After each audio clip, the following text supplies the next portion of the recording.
Welcome to the speed reading memory mastery challenge day number 3। एक German professor ने अपनी life में 70 books और 400 रिसर्च पेपर लिखा और उन्होंने कहा कि बुक्स राइट एक्चुअली देमसेल्व्स। क्या आप जानते हैं कि उन्होंने कौन सा सीक्रेट यूज किया था? उनका नाम था निकोलस लुहमैन और उन्होंने एक मेमोरी एक्सपेंशन मेथड क्रिएट किया था जिसे कहते हैं जेटल कैस्टल मेथड। वो हर आइडिया एक छोटी पेपर कार्ड पर, छोटा सा कार्ड पेपर जिसको इंडेक्स कार्ड कहा जाता है, उस पर लिखते थे और उस कार्ड को नंबरिंग सिस्टम देते थे 1 2 3 4 5 इस तरह से। और ऐसा करके उनके पास 90,000 इंटरकनेक्टेड नोट्स बन गए थे। मीनिंग के 1 2 3 4 ऐसे ऐसे करके उनके टेबल पर 90,000 कार्ड्स बन गए थे। किसी इंफॉर्मेशन को खोजने के लिए क्या करते थे कि वो 10-15 कार्ड को पलट देते थे, जिससे क्या होता था कि उनको बार बार वो चीज रिपीट करने से आसानी से याद हो जाया करता था।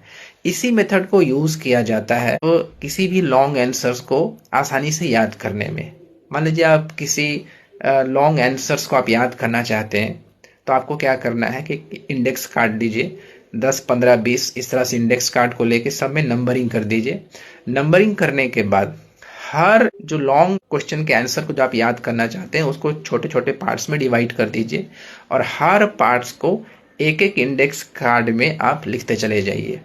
उसका 3 पार्ट होना चाहिए, इंडेक्स कार्ड का 3 पार्ट होना चाहिए। पहला पार्ट होना चाहिए आपका टाइटल देना है, दूसरा पार्ट में आपको जो इन्फॉर्मेशन है उसको अपने लाइफ से कनेक्ट करना है और तीसरा पार्ट में क्या करना है, कुछ स्केचिंग बनाना है। जब आप ऐसा करेंगे तो आपके पास ये बहुत सारा कार्ड जमा हो जाएगा। जब आप उस आंसर्स को अपने लाइफ से कनेक्ट करेंगे और फिर एक स्केच बनाएंगे, जब उसमें विजुअल ऐड कर देंगे और जब उसमें एक टाइटल डाल देंगे और बार बार जब उसको आप रिव्यू करेंगे तो डेफिनेटली क्या होगा कि इस मेथड से आपको बहुत हेल्प मिलेगा किसी भी लॉन्ग आंसर को आसानी से याद करने में।